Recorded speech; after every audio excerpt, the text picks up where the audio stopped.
And what I wanted to do is explore beliefs about the nature of reality. And I'll go on to explain why I'm looking particularly at beliefs. And let's see where we go. I'm interested in creating a bridge between Western style practice, mental health practice in particular, and what people really do for their well-being. And I found over the last 15, 20 years, I've worked in medical schools, universities and hospital, talking with staff who some of them are aware that there's different ways of thinking, and others are just taught within Western frameworks. And someone said to me, why should I talk about beliefs? And it's because over the last 50, 100 years, maybe longer, we've had these assumptions that some people are more superior than other people. So I wanted to question that. I'm also looking at things around common consensus. You know, whose consensus is it? There's different beliefs about the causes of sickness and how we interpret the symptoms, whether it's of mental health or other physical health. And there's all kinds of beliefs around morality and behavior and our health. There's issues around the nature of reality. What exactly is reality? So over the next 8 weeks, so I'll be looking at different ways of understanding reality. And at the bottom here, the kind of people who may have problems with these beliefs are people who've been colonized, people who are new migrants and refugees, and people who think alternatively. And as we've seen with the current situation about the virus, even scientists conflict with each other, and we're told different perspectives. So, in my opinion, there's hierarchies of knowledge, and this is in particular with the interpretation of symptoms of mental health. And there has been a dilemma that Western opinions dominate cultural wisdom, and it's a particular problem for those who have mental distress. And there's been an assumption that the biomedical models of mental health are universal, and they're not. And I start with giving 2 examples of belief, one of which is harmless, which happened to me, and one of which a belief that was harmful. I worked when I was younger, and I was indeed younger. I worked in Sudan, and it happens that I have white skin, and I scared a young boy in the village, and he was terrified. He'd never seen a white person before, and he ran to his mother shouting, "Mummy, Mummy, there's a lady with no skin on." And that was the evidence in front of him. That was his evidence base. And his mother rationalized it and said, no, some people happen to have white skin. This next example is of damaging beliefs. It also happens in a local hospital, and I heard about it when I was working in mental health promotion, where there was a new migrant to the country of East African origin, and she presented to accident and emergency, very, very distressed. She said there were ghosts and spirits in her house, and the staff assumed that she was delusional but safe, and they sent her home with a relative, and you can see here with devastating consequences, she killed herself that night out of fear. So there's beliefs which can damage, and there are beliefs which are harmless. But if we don't acknowledge that we've got beliefs, then there's an issue. And then you may be familiar with these diagrams of, depending where you're standing, you can either see a 6 or a 9. Or in this diagram, these are cartoons we must have seen on the web. One is looks like a 4, the other looks like a 3. And the issues of interpreting the interpretation of data is who's in power, whose authority, where are you in time, and where are you in history. And the key point here is, this is something that Friedrich Nietzsche said in the 1800s, all things are subject to interpretation. Whichever interpretation prevails at a given time is a function of power, not truth.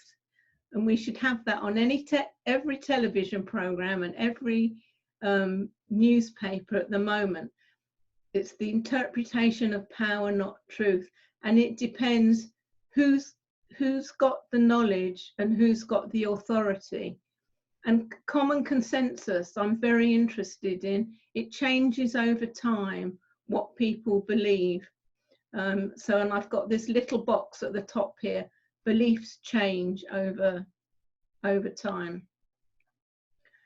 And so my question is, why do the course? And I wanted it to improve the life of all of us, both for staff working within the system who somehow know that there's other ways of working. I wanted to discuss the nature of reality, because there isn't only tables and chairs, there's other ways of looking at health, and to explore what it means to be a human being in today's world. I was hoping it would give people tools to open discussions. And so the structure of the course is, we did a pilot unexpectedly last week. Thank you to the people who've come again, Martine and Michael.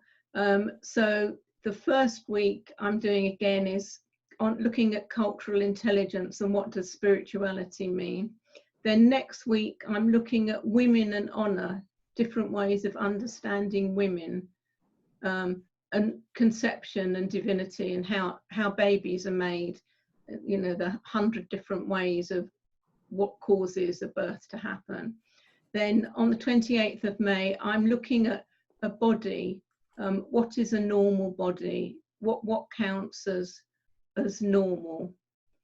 Then on the 4th of June, we're looking at mental health and spirituality and different ways of understanding. And then the following week, we'll look at extreme experiences, unusual experiences, and different ways of interpreting them. Then June, I'm doing courses. We hardly ever talk about death and dying and what happens beyond, what happens beyond death. So I'll be looking at that. And then I'll also be looking at consciousness and survival after death the following week. And then the last week, I'll be looking at cultural U-turns. That is, when a government or a society changes its mind about what's law. And we'll look at paradigm change and the kind of communication. So that's my plan for the 8 weeks. And I just wondered if you'd like to unmute yourself and just say what aspects of health and spirituality do you consider the most important? Would anybody like to make a comment? You can unmute yourself.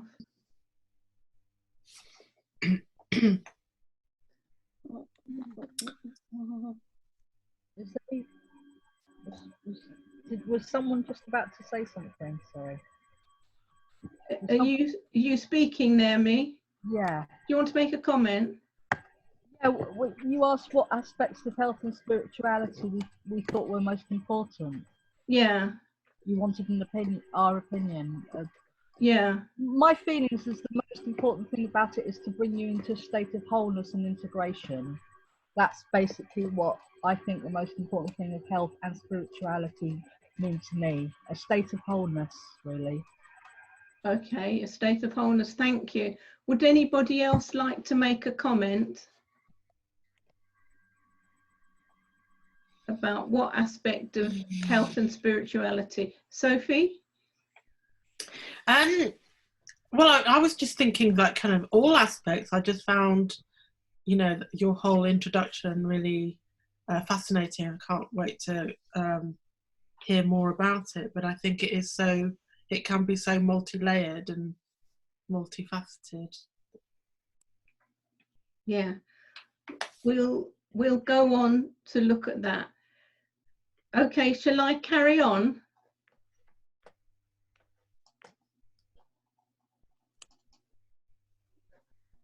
Yes, you can carry on. Yes, carry on. Okay, here we go. So this was the one screen.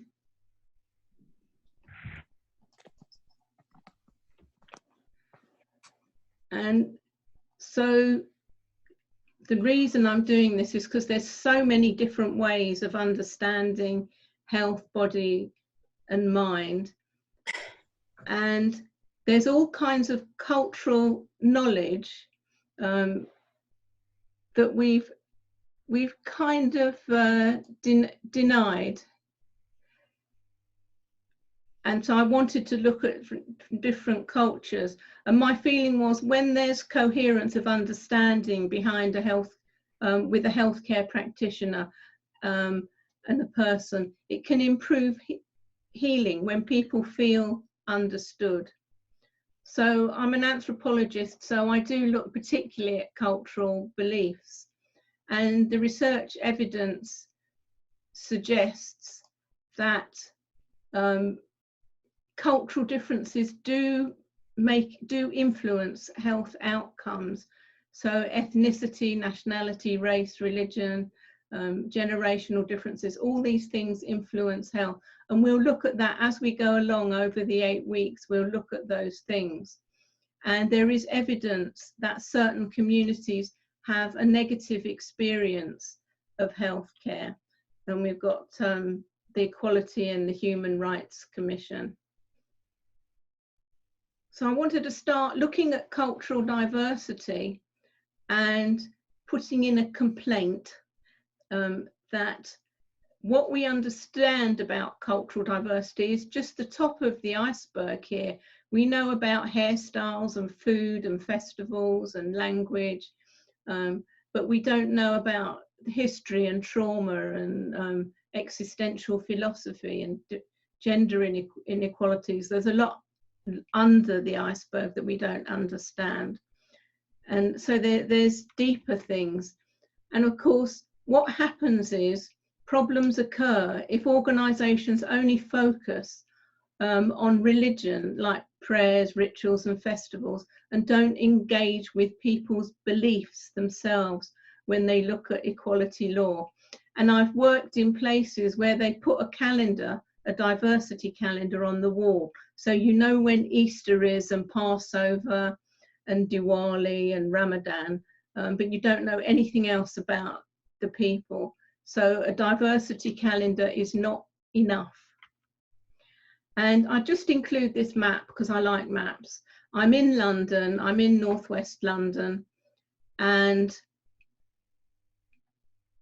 in northwest London, this is where the people come from who live in northwest London, and it's pretty much all over the world. So wherever we are in London, we are going to meet people coming from other places. So, and that's from the Office of National Statistics. And then issues with regarding clinical practice. particularly with migrant and refugee groups, with first generation people, this meaning of the so-called experiences and symptoms are quite different in different cultures. So people may interpret symptoms as coming from a church or a temple or a mosque and nothing to do with medicine. And I thought migration, it's important to ask those questions. You know, one doesn't need to know everything, but just people who are forced from their country of origin may be more at risk of episodes of stress, anxiety, or mental ill health. And forced migration can be the result of war or trauma, or even if you've got the wrong kind of beliefs.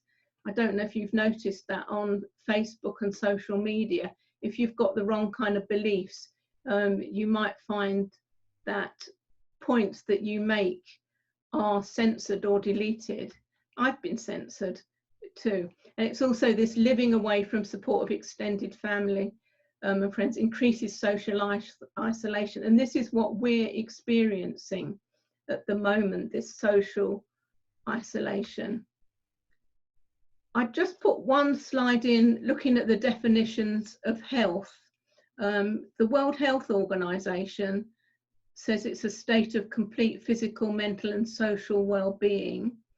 The British Medical Journal says it's the ability to adapt and manage in the face of social, physical and emotional challenges. And then this is what we learned at Anthropology College. Illness, where we're aware that something is wrong. Sickness is when that's legitimized. Disease is when there's an agreed pathology within the body cells. And well-being is when you're comfortable and healthy. And I don't know if you come across these diagrams where these two lines are actually the same size, but the way that they've been put around them, they look as if they're different. And I'm particularly interested in paradigms around belief. So it's a model of reality or a set of assumptions on how we understand the world. And then paradigm blindness is when we can't see where we are. So the most common assumption at the bottom here, my beliefs are better than yours, my knowledge is more correct. And we used to go into societies in India and in Africa, and we said they had cultural knowledge.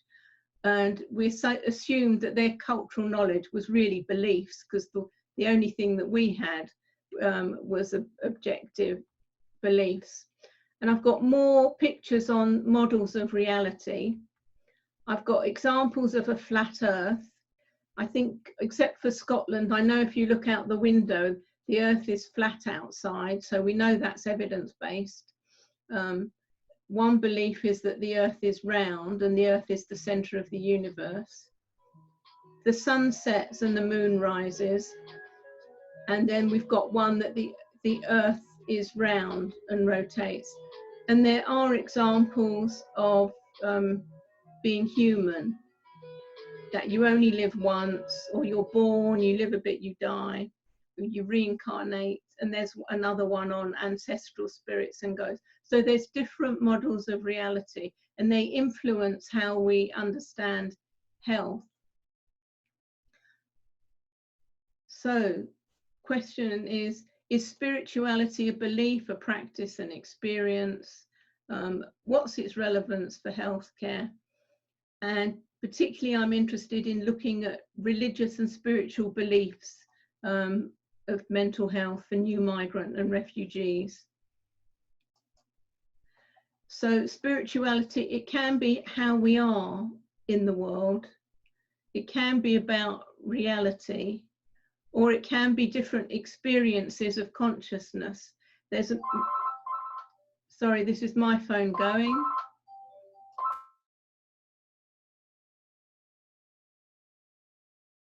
I'm just waiting till it stops, because it will. Sorry about. We are not available now. Please leave your name and phone number after the beep.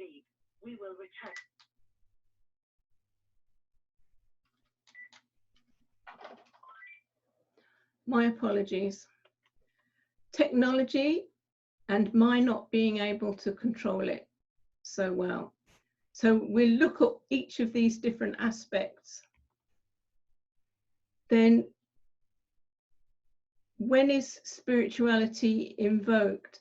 And it can be in times of crisis or transformation, or when there is unexpected change, when we're times of great hardship, or during peace, or in places of beauty, or in times of human transition, in the life cycle, when we're married, bereaved, having different life events, and particularly when we're ill or when we're deaf and dying.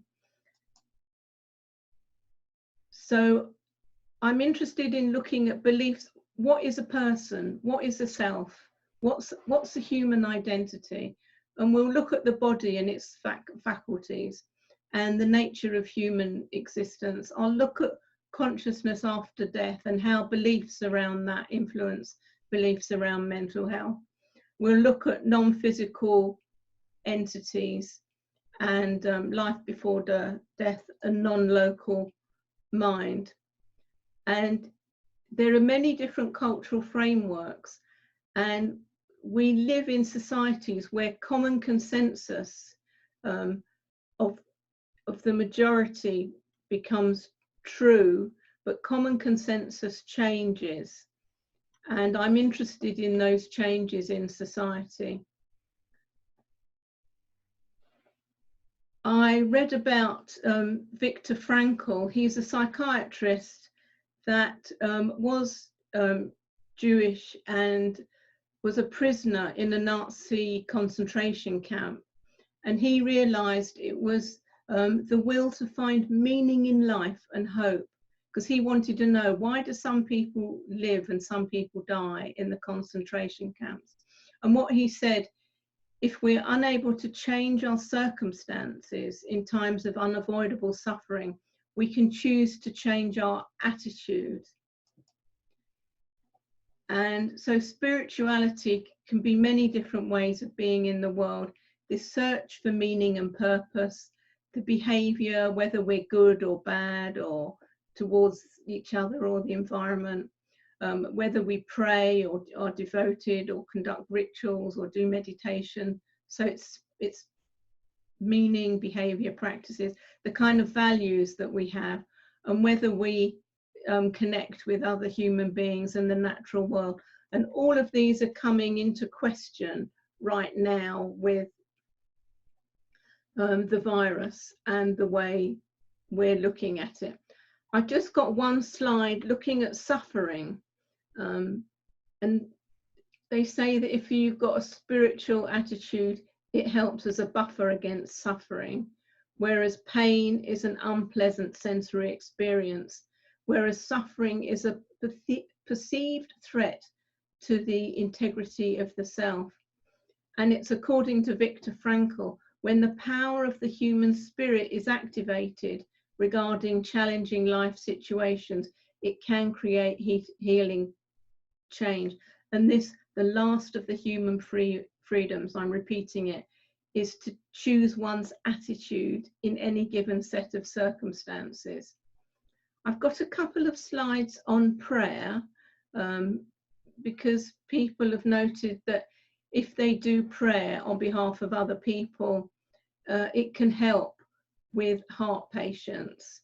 And the professor, Dr. Krukov, says the scientific literature and understanding of the role of intangible human capacities in our world of high-tech medical care is very, very young. And this is quite an old resource, but Ekman, he gathered articles from the healthcare literature about the role of prayer. And there has been problems in the UK. There was one nurse, Shirley Chapman, who was given desk duty because she was wearing a crucifix. and there was another nurse who was sacked because she asked people if they wanted a prayer before they had their surgery. So we do have problems around prayer. Pope Francis, he said the social dimension should be integrated with the spiritual one, and he said we needed to look at these traditional models of medical assistance enriched by spaces of dignity and freedom, far from the closures and silences that often surround people.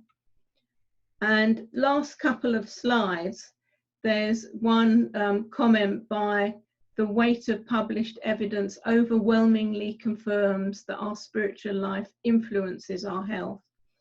And Larry Dossey, who suggests that the therapeutic relationship may be more important in the healing process and recovery than the difference between any treatments. Now, these are the last couple of slides. There's one on cultural U-turns, because I'm particularly interested in how people change their minds about health. And I wanted to call my book Cultural U-turns, but the publishers wouldn't allow it. So it's called Cultural Perspectives. But a cultural U-turn is when a government realized its laws were made in error, its people criminalized, and it changes its mind. So decades after laws were made, governments change their mind and revoke their laws and apologize. And I've got some examples here of historical cultural U-turns. And these include in Africa, Canada, Australia, and in the United States, where there was forced adoption and forced schooling.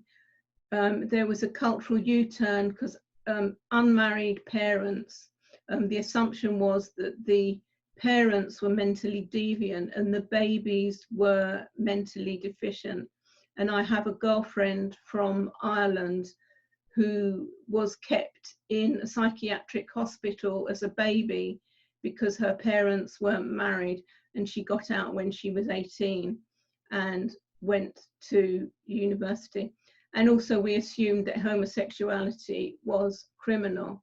So my question is, how could we use, this is my last slide, how can we use this material in your studies or practice? Would you like to think for a minute and then make some comments? I'll check what's happened in the chat box. So how might you use this kind of material? What actions could you take?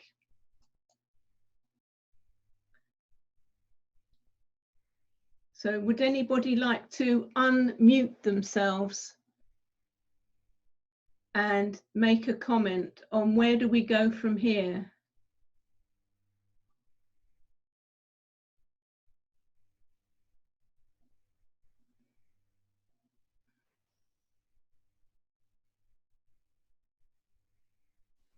Hi, Natalie. Hi, Margaret. I don't know if you saw a very powerful video that I can't remember how old it is, maybe 2 years ago. And there were a group of veterans in the United States.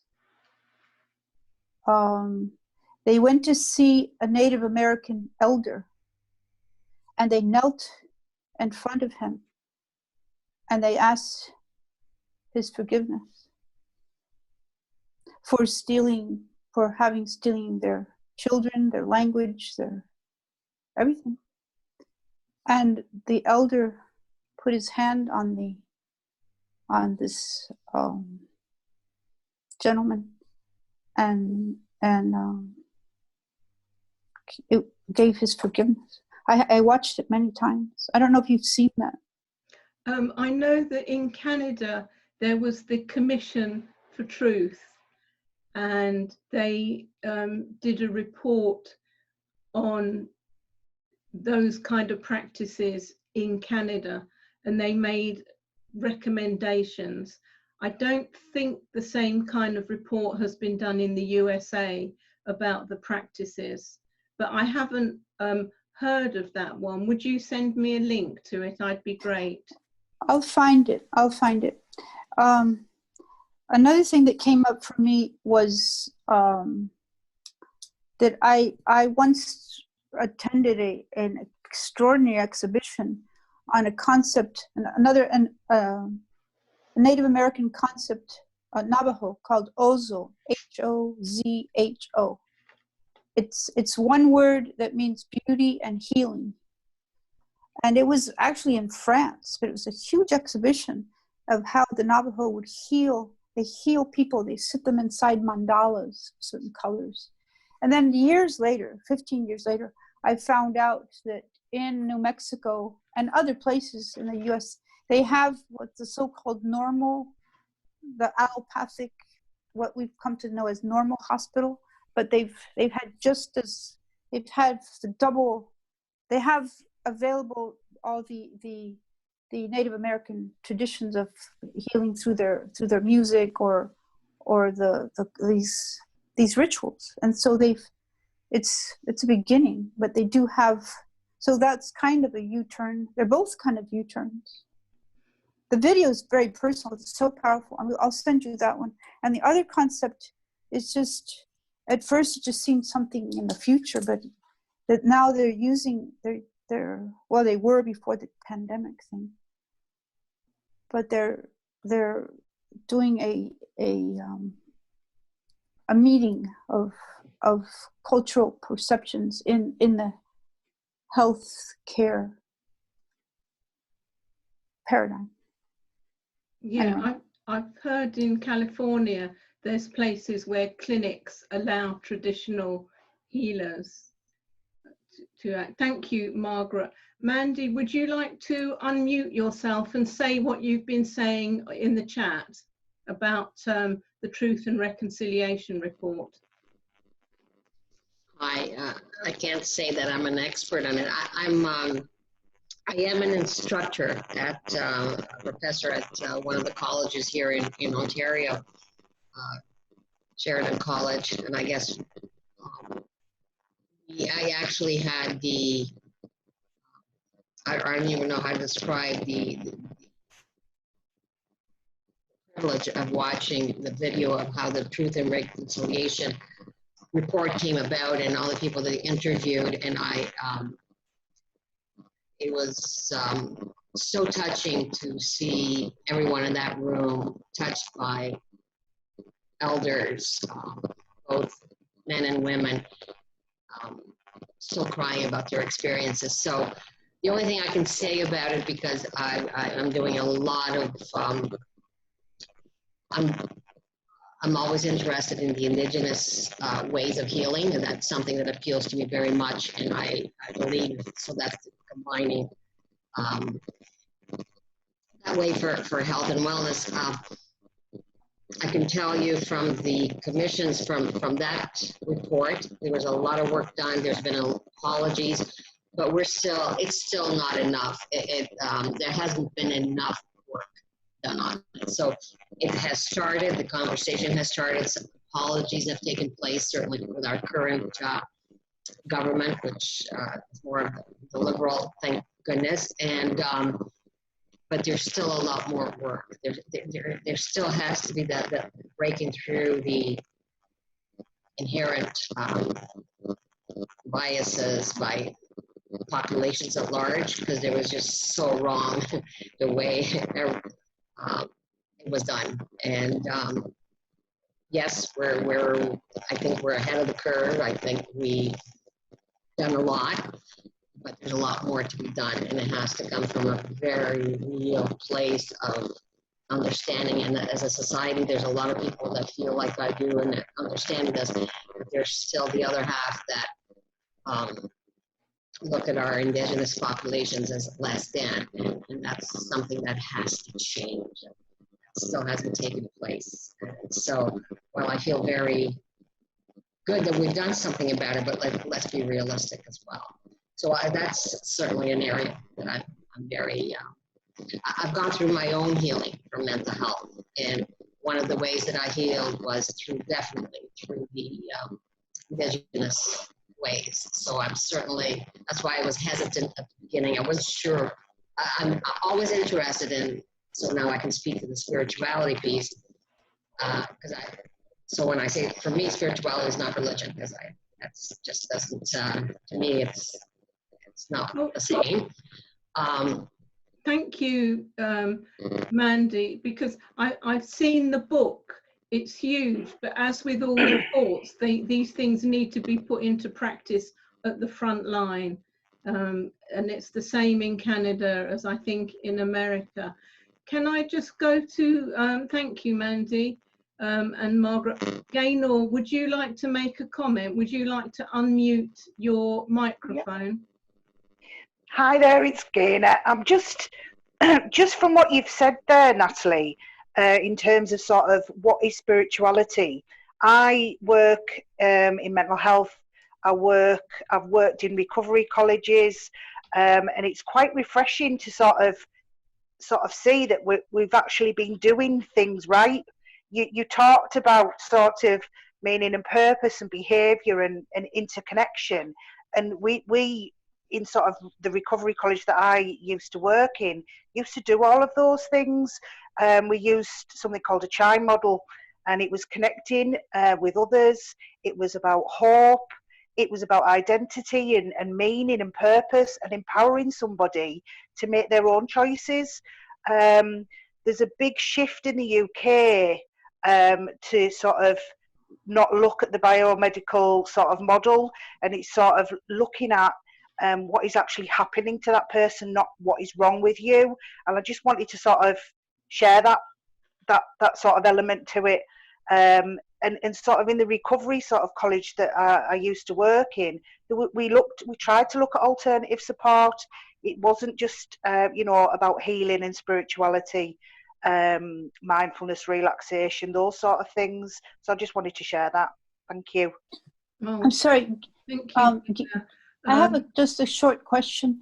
Could Gaynor tell me, I could look it up later, but if you could just tell me briefly, what is a recovery college? Okay. Gaynor, can you do that? Margaret comes from a different continent. Okay. So, Margaret, over the last 10 years, there's been a push in recovery colleges in the UK. There's around about 72 recovery colleges around and about. And what they found was that the service that I was involved with, it was there was something missing in mental health services in the UK. There was a lot of primary care, which was your counselling, your therapy, bereavement counselling, etc. And then there was secondary care services, your psychiatrists, and there was a gap. So it was for those people that were struggling to, who had been a bit of a revolving door around mental health services, been in and out of counselling, hadn't worked. So recovery college was more sort of psychoeducational workshops. It was person-centred. It was looking at a holistic approach to help people gain their self again. So it wasn't working at them, it was working with the person so that you could empower them to make their own choices of what actually works best for them so that they can fit, in society. How can they be part of their community, even having a mental health issue, because we all need to be fulfilled. Right. Thank you so much. Thank you. Thank you. That's good. I'm just wondering if, thank you for explaining that. There is, Margaret McHugh, would you like to say anything about recovery colleges and the programs that you set up years ago before recovery colleges were in the mind's eye of the health service in UK? Yeah, I didn't really know the word recovery, but I was a nurse. I got bullied at work, and one day I was signed off as being ill, and then I was the next day expected to go back and behave like a nurse again and cope with everything. And I remember thinking there was a madness in that I had to go from being ill to well and just having to get on. And I started putting something together that I thought would work, if I wished I'd had, which was the ability to say no, to be able to ask for help, to be able to make small changes, to think about my whole self, not just in terms of being mentally ill or depressed or anxious, all those the terms. So I put something together that was used within the NHS in England with Rethink, which used to be the National Schizophrenia Fellowship, but they approached me and they used a course I ran, which it was called Confidence for Life. And we worked with about 3,000 people over 3 years. So 3 groups of 12 people, 3 times 6 weeks. So 36 people. Every 6 weeks I'd meet a new lot of 36 people, and they taught me loads about why people became poorly.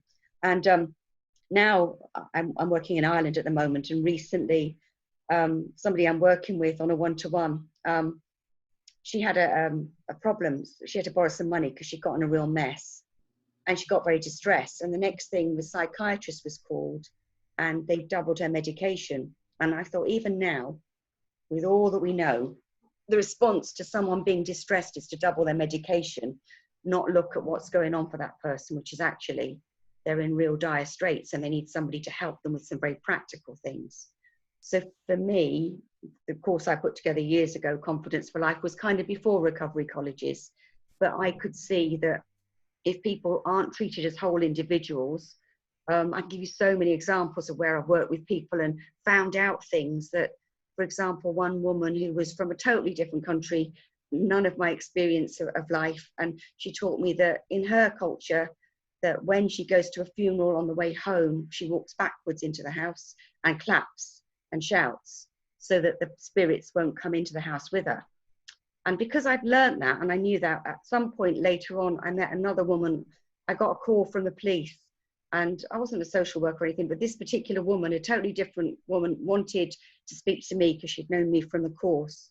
And so I drove an hour to this place because they were about to section her. And what happened was she and her family had come back from a funeral, clapped and whooped and made noises and backed into her house. And they were calling her, well, they thought the family were psychotic and were going to section people. So for me, what I know is that the work that Natalie does, and I've known Natalie for some years, I know the importance of understanding the background and cultural beliefs and all the things that we bring with us. And that what we've been doing for years, even in the recent weeks, this one woman's had her medication doubled. We continue to do it. And with the best will in the world, I think recovery colleges are very constrained. In my experience of working with them and for them, is it's very much the medical model, and they add bits on. And I'm very glad you had a great experience, Gail. But mine is a lot of the time we don't want people to become speaking up too much for themselves or saying what they really need and want. That's my experience. Sorry, that was a long answer, Natalie, but yeah. Yeah, thank you. I actually met Margaret on a Confidence for Life course when I was profoundly depressed about 15 years ago. And that's how we met. And then I started teaching again. Would anybody else, thank you for those who've spoken, would anybody else like to make a comment on treatment that they felt worked? I don't know, Lorian, if you want to say anything about the open dialogue that you've been trained in. Well, you don't have to speak, but if you'd like to, you can unmute yourself.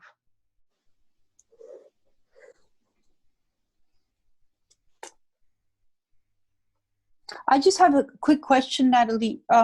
Did you say competence for life or confidence for life? Confidence for life. I'll put it in the chat.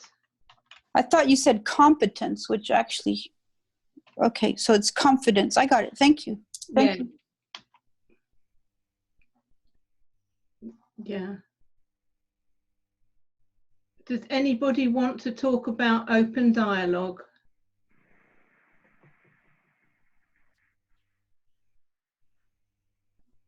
No.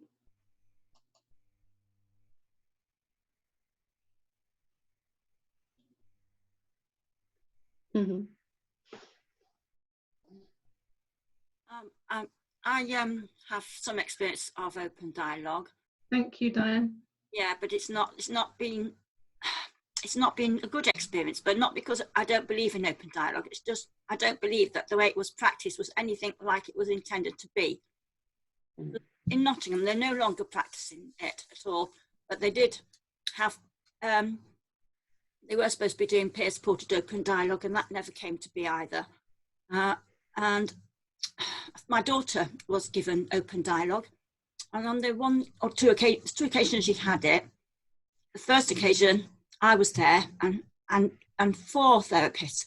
They explained the reason for 4 therapists was because they knew that some of them might be leaving, and they hoped that there'd be still 2 left for the next session. And the next session, there were only 2. 2 of the 2 had already left, and so the number of people they got practicing open dialogue was diminishing. And it wasn't a proper open dialogue session because it was just my daughter and these 2 therapists, and she hadn't selected anybody else to be there. It was just an occasion for her to be able to talk out what she felt needed to be said. But it wasn't sharing it with her friends and her family so that they could change the way they interacted with her, which I think is what open dialogue is about. To say things that you wouldn't normally say, family and friends. Okay. Yeah. Thank you. Thank you, Diane. Has anybody found a strategy that works for them? Can I just say something, Natalie? Sure. I'm not sure how much of it is about strategies. I think we can come up with someone's trained in open dialogue, I do think it's about rapport, and I think it's about the quality of our interactions, like in life generally, but even more so in a therapeutic setting. And if someone isn't able to attune to someone in a certain state, if they're highly distressed or they're in an altered state, especially people that haven't been through altered states themselves, I think it's quite hard to find a rapport with someone. Or if you haven't dealt with trauma yourself, or if you're not very embodied in your own being, then it's very hard to mirror someone else. And essentially that's what healing and therapy is about. So we need to have therapists, healers, whether it's open dialogue, whether it's whatever modality it is. It's the same with a psychiatrist. You have a psychiatrist who's skilled and very empathetic, you know, that in itself, as you say, there was lots of evidence to show how important that relationship is. I studied general nursing, and the same research is done on how important that therapeutic, the bedside manner, as we call it. And I sometimes think we complicate it too much.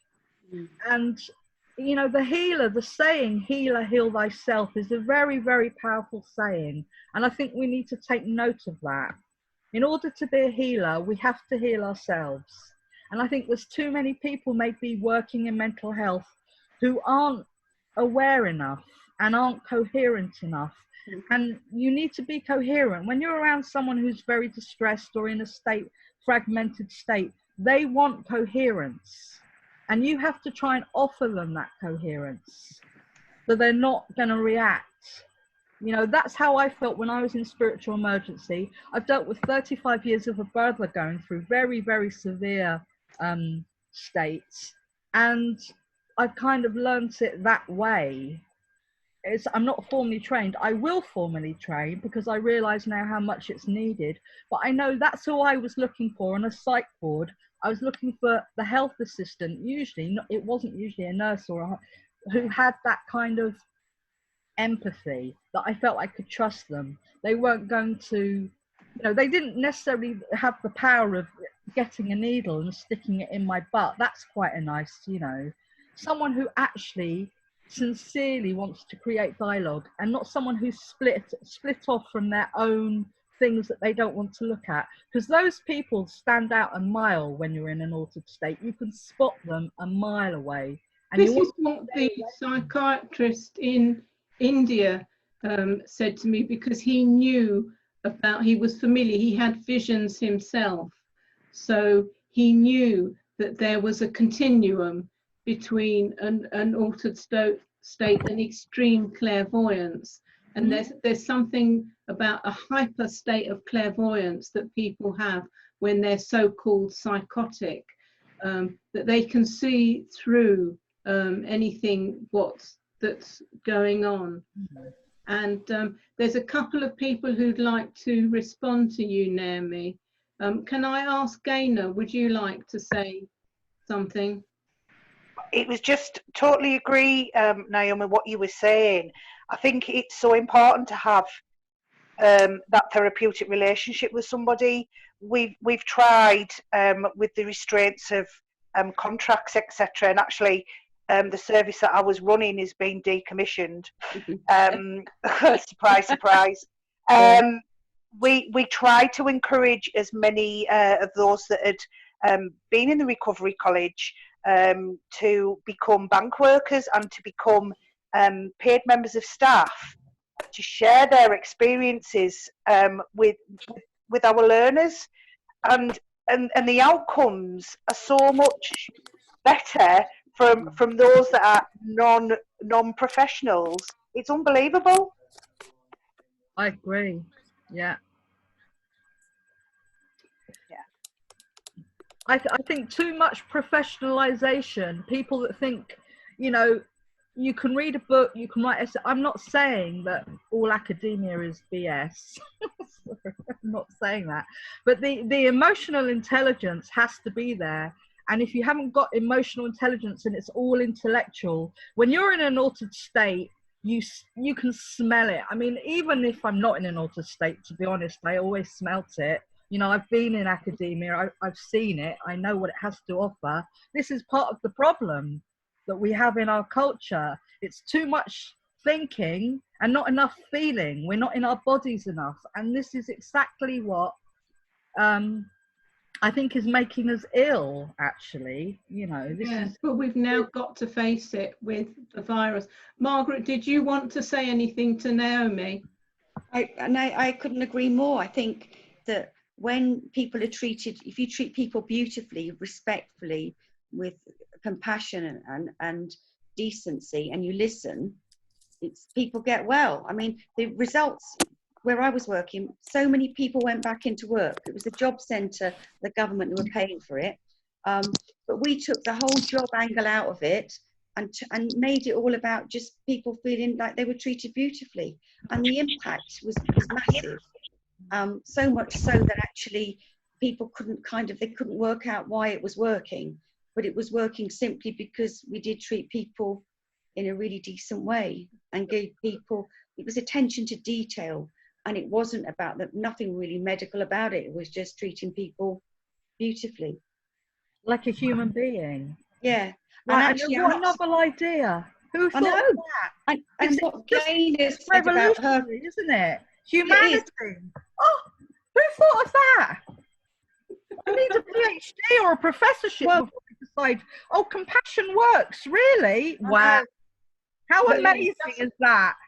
But Gaynor said, you know, her place was decommissioned. I'm not surprised. If it works, it threatens the very fabric of people wanting people to keep in boxes and be poorly. Well, professionalism.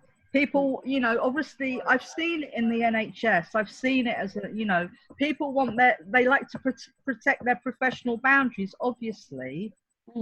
And yeah. All right, thank you, Naomi. Thank you, Margaret. David Hill, you said you would like to make a point.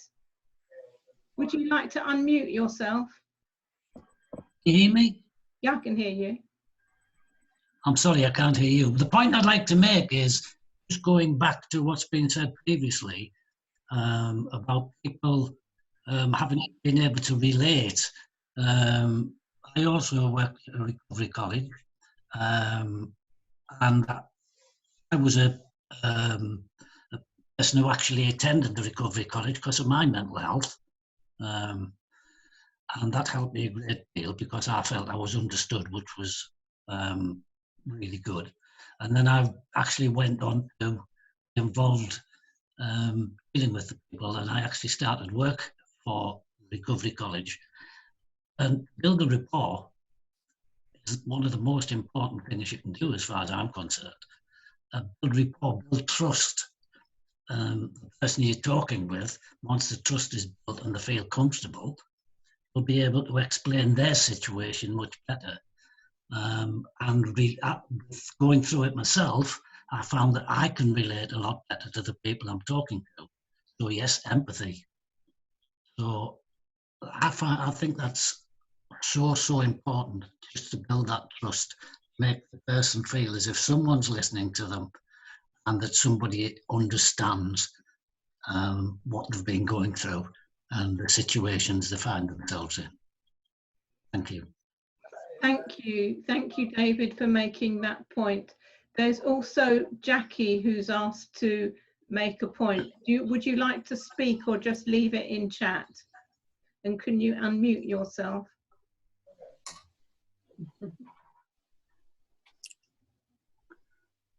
Hello, Natalie.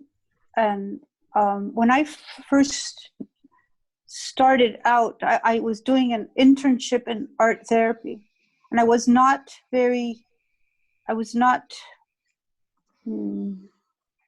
familiar with American culture because I lived mostly outside of the US.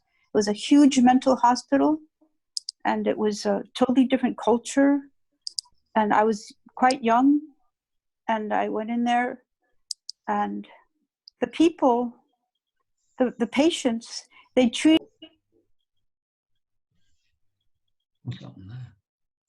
I wasn't wearing a white coat.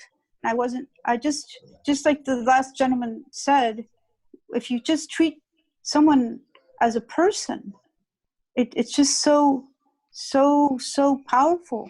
And since I was not trained to be this or that and all that, now you need a lot of certifications and da da da. By the time you get all the certifications, sometimes you might lose that beingness, that you can be with somebody and understand them. Because later, many years later, when I went through an extreme state and I was shoved in some little dank place it wasn't long, it was only 10 days, but very, very, the only person in that place who helped me was the yoga teacher. He was treated badly because he was gay and he taught yoga. But he saw me as a person, so that's what got me through. It was only 10 days, but that's what got me through. So we're going back to a basic, people who, also when I was going through the extreme state, someone gave me the concept that it was I learned about that it was a shamanic illness, and I learned about what spiritual emergence is. So if you see your suffering as you go through this suffering because you have, in order to help someone else, we can reach out because we have gone through it. And so people will reach out to us with less fear or with more confidence because they know they're with someone who's been there. So anyway, I was just addressing a few points that some of you brought up. Thank you. Thank you, Margaret. Other people have been bringing points up in the chat that hopefully we'll be able to look at later. I'm just wondering, Joe, would you like to say anything about the other programs that are on the radical, the other talks that are on radical cultures, if you unmute yourself? What do you mean, like the one that's coming up this weekend? Yeah, and then one or two after that you're offering. Well, thanks, Natalie. Well, we've got a presentation by Catherine Lucas, who was the founder of Spiritual Crisis Network, and to be doing a talk about the coronavirus and how is this an opportunity for change, awakening? And so she's sort of looking into a lot about her own visionary experience, and also like what's happening in the world in terms of awakening and what we can do about that. So, and that starts at 4:30 UK time. And I'm trying to think where you get the link from. Oh, well, we've got a website, which is www.radicalcultures.co.uk. So you'll be able to access the link from the website. And we've got a yoga group, hopefully on Monday, a grounding meditation. Okay, thanks. All right, thank you, Joe. I'm aware of the time and we've gone over the hour. Would anybody like to make a comment about how they found this? Was supposed to be a general talk, and then next week we're looking at women and things that disturb women, which is equally relevant for men to attend, because some of the things that influence women's health influence men's health as well. And also we'll be looking at ways of conception, different beliefs about divinity, and what causes babies to be made in different cultures across the world. Would anybody like to make a comment about how they found today, just in the last couple of minutes before we close?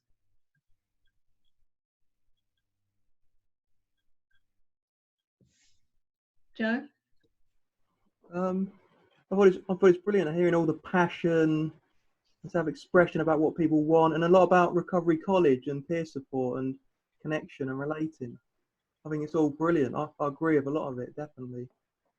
It's good to hear that people were sharing those views and beliefs. All right, thank you. Rhoda, would you like to say something? Yeah, I wasn't here for much of it, but like what I heard about Recovery College, it was really eye-opening, because people around the world are going through what we are going through here too. So I'm really pleased about that. We understand each other all around the world. We're going through the same thing around the world. Yeah. Okay, thank you. And I'm aware that some people have put in the chat that the conversations really helped them, even though they may or may not have spoken out today. They've put a note in the chat. Would anybody else like to make a comment before we leave?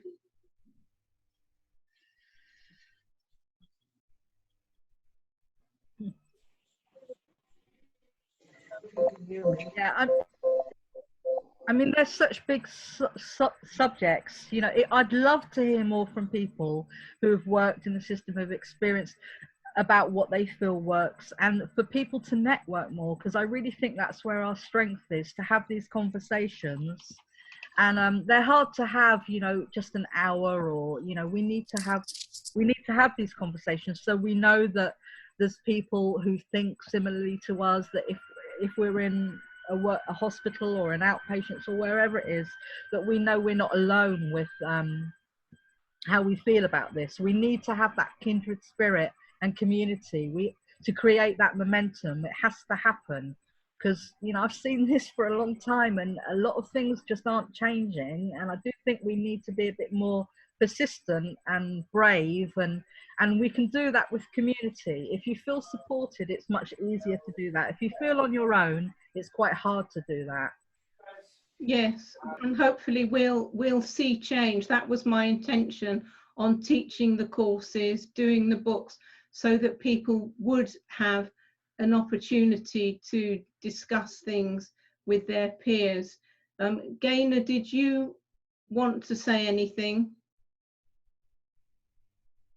I just think it is refreshing that people are seeing the way that myself and my colleagues want to support people, and I do believe that, you know, that there are certain